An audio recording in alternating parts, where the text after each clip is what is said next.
तेरी आंखें देखकर मुझे ऐसा प्रतीत हो रहा है जैसे मैं किसी शांत सागर में डूब रहा हूं, गहरे और गहरे।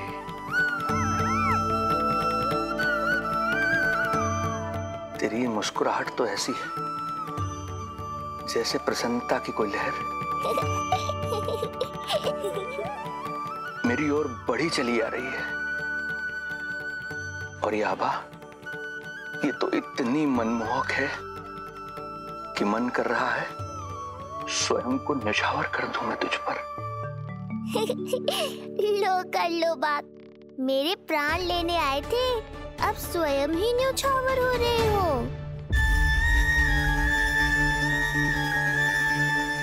इतनी बड़ी भूल कैसे हो गई मुझसे? कैसे भूल गया मैं कि तू तो एक छलिया है। जैसे तूने सारे गोकुल वासियों को मोह रखा है, मुझे भी सम्मोहित करने चला था, किंतु मैं तुझसे सम्मोहित नहीं होऊंगा। जिस उद्देश्य के लिए मैं यहां आया हूं उसे पूर्ण करके ही रहूंगा। अच्छा ये बताओ भाभी, पहले हमें क्या करना चाहिए? बोलो ना, पहले हमें स्नान करना चाहिए या पहले हमें अमिया तोड़नी चाहिए?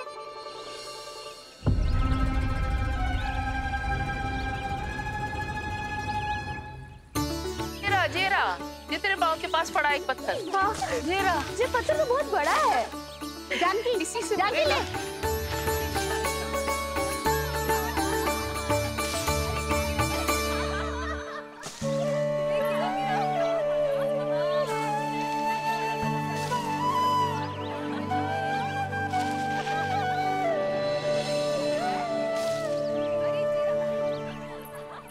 क्या होगा भाभी?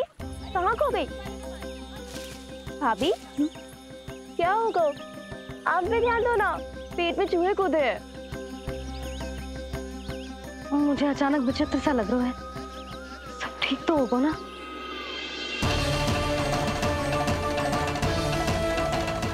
ये क्या कर रहे हैं आप?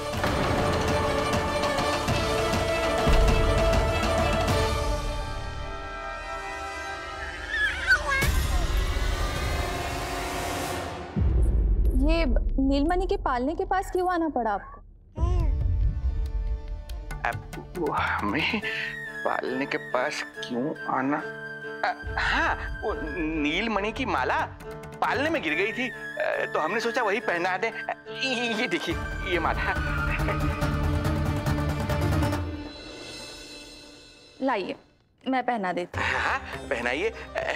वैसे आपको क्या लगा कि हम बालक को कोई क्षति पहुंचाना चाहते हैं? अरे ऐसा कैसे कर सकते हैं? हम तो उसके नाना जैसे हैं, तभी तो यशोदा हमें इसके पास छोड़कर गई है। बहुत विश्वास करती है वो हम पर।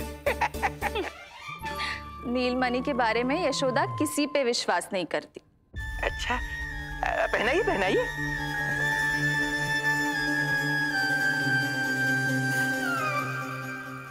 रुको अभी।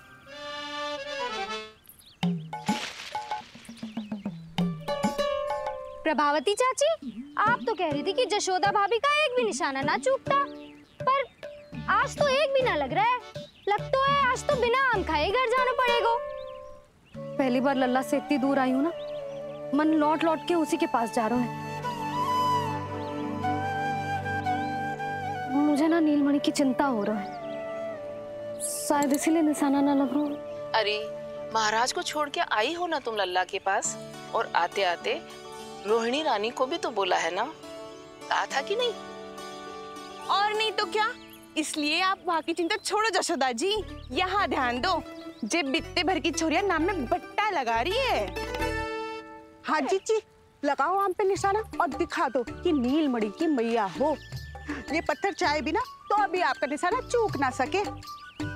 हाँ जी, वरना लल्ला क्या कहेगा कि मैया ऐसे ही वापस आ गई, एक काम भी ना ले पाई। तो ये बात है, तो दो फिर पत्थर दिखाती हूँ मैं भी कि नीलमणि की मैया क्या कर सकती है।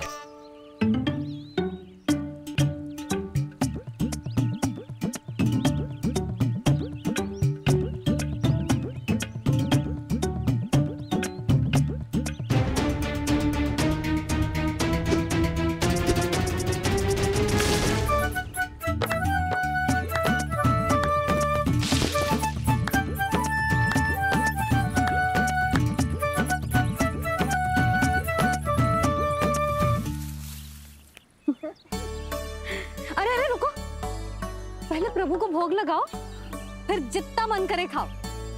और पेट भरे तो लेट जाओ।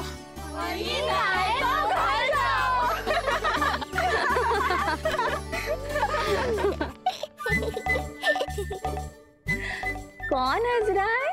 हाँ? बड़ा खिलखिला रहा है, प्राण बचेंगे नहीं तेरे। आपने मेरी मैया को प्रसन्न किया है, इसका फल आपको अवश्य दूंगा मैं। मुझे फल देने चला है तू?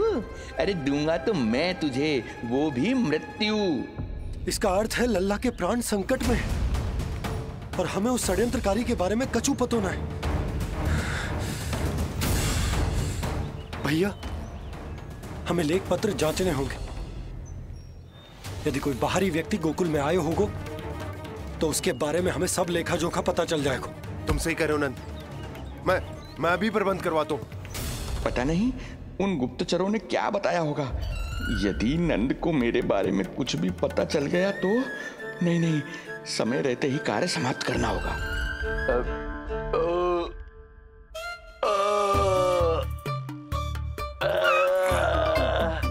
धीरे कीजिए महाराज, नीलमणि भयभीत हो जाएगा। क्षमा करना बेटी, वृद्धावस्था में यदि पेट रिक्त रहे तो वायु विकार हो ही जाता है। यशोदा कह रही थी कि भोजन तैयार है, यदि तुम परोस दो तो ये वृद्ध भोजन कर लेगा और वायु विकार से मुक्ति मिल जाएगी। ताई जी, आप जाइए, इन ढोंगी महाराज को भरपूर शांति दूंगा आज। अभी लाती हूँ। तुम्हारा बहुत बहुत धन्यवाद बेटी, सुखी रहो, खुश रहो।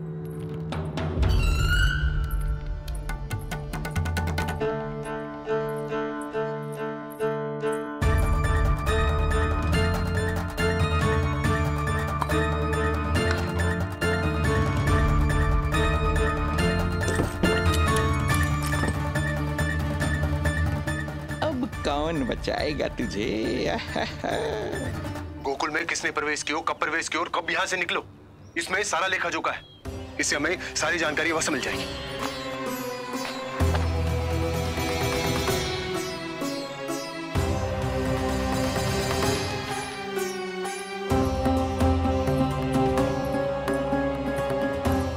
द्वार बंद किसने किया? खुल क्यों नहीं रहा है?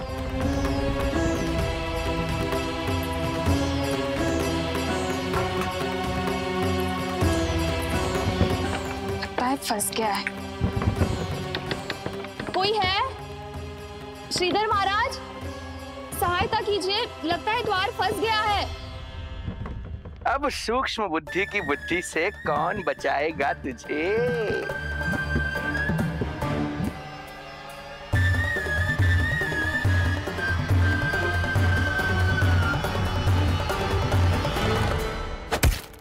पीछे देखो, पीछे।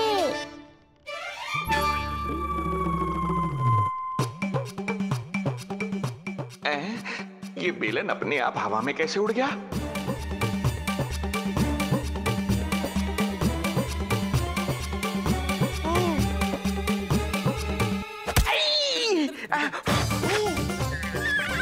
श्रीधर महाराज,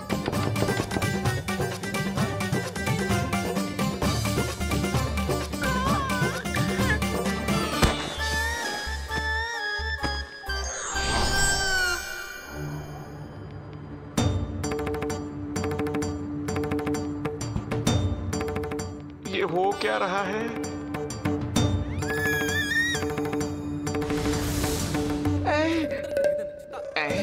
ये कैसा इंद्रजाल है?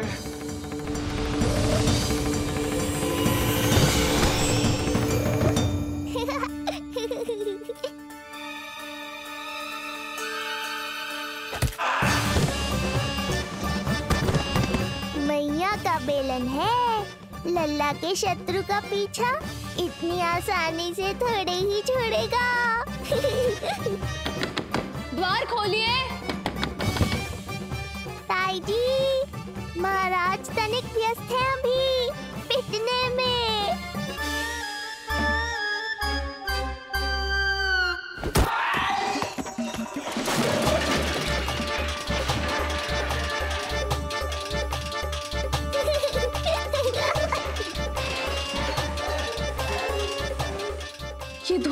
कैसी है। श्रीधर महाराज, श्रीधर महाराज, द्वार खोलिए।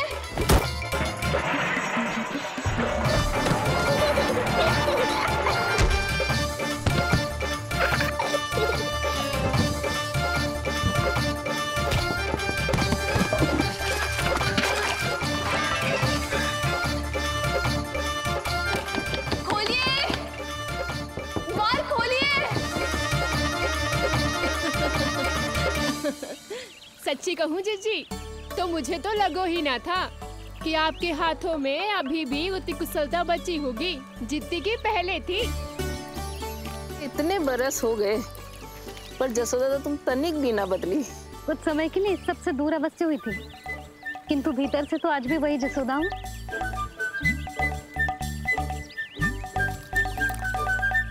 मुंह में मिठास बहुत है और इस मी में खटास बहुत है। यही तो जीवन है, खटास और मिठास का संगम, है कि ना? ला दे इमली दे।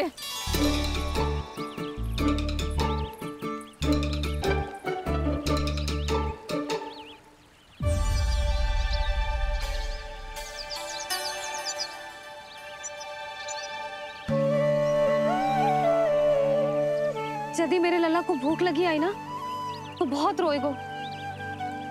मुझे घर जाना पड़ेगा। अरे सब साथ ही जाएंगे ना, तनिक आम तो खा लो।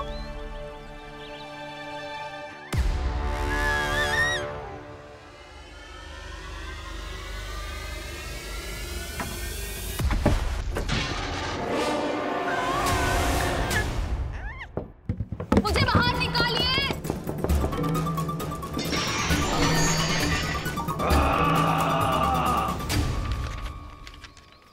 इस लेख पत्र के विवरण से तो यही पता चल रहा है कि जो भी व्यक्ति कुछ समय पहले गोकुल में आयो था वो वापस लौट गयो है। परंतु एक को छोड़कर। कौन? श्रीधर महाराज।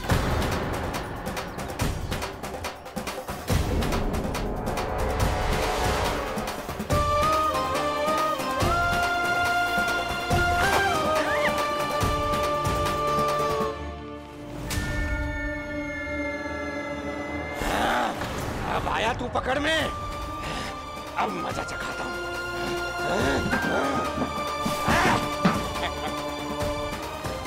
बालक, बहुत हो गया तेरा खेल बालक, अब तुझे और समय व्यर्थ नहीं करने दूंगा।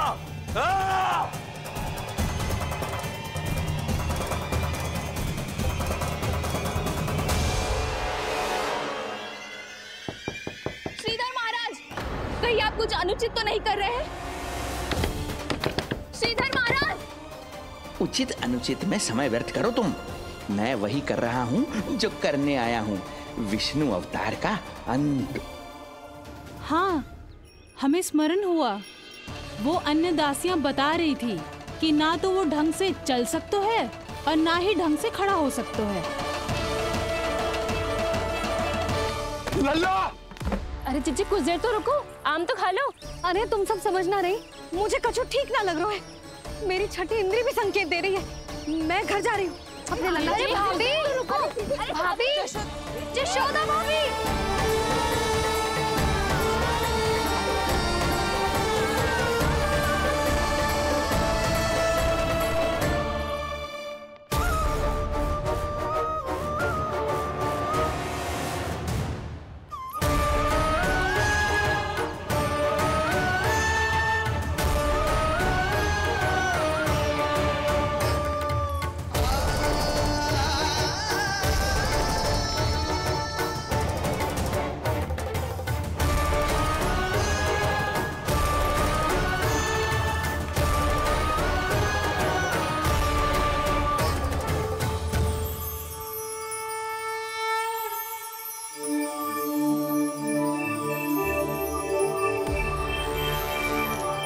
चरण स्पर्श कर लिए तो अब मैं आपको अपने दिव्य स्वरूप के दर्शन दूंगा।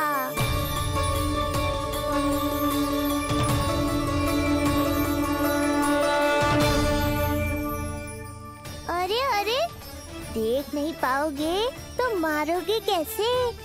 आंखें खोलने की चेष्टा तो करो।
प्रभु, ये ज्ञान का प्रकाश है श्रीधर।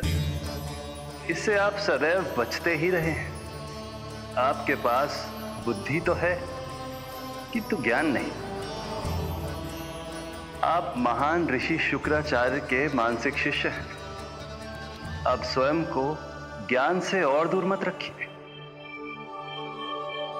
अब अपने भीतर के अंधकार को इसमें समा जाने दीजिए। कब तक अधर्म की छाया में रहेंगे आप?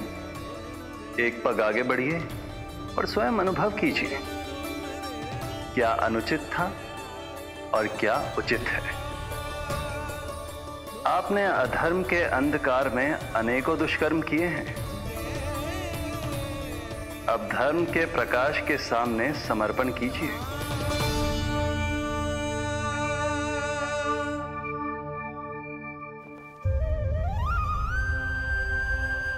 प्रभु, मैं मूर्ख जब से यहां आया हूं, आपके प्राण लेने का प्रयास कर रहा हूं और आप मुझे ज्ञान के प्रकाश का आशीर्वाद दे रहे हैं। आपकी लीला अपरंपार है प्रभु, आपकी लीला अपरंपार। अब आप आत्मज्ञान प्राप्त कर चुके हैं श्रीधर। मेरी इच्छा है कि आप इस ज्ञान का प्रयोग समाज के कल्याण के लिए करें। स्वस्मय स्वल्पम समाजाय सर्वस्व, अर्थात अपने लिए केवल आवश्यकता के अनुसार, शेष सब समाज के लिए।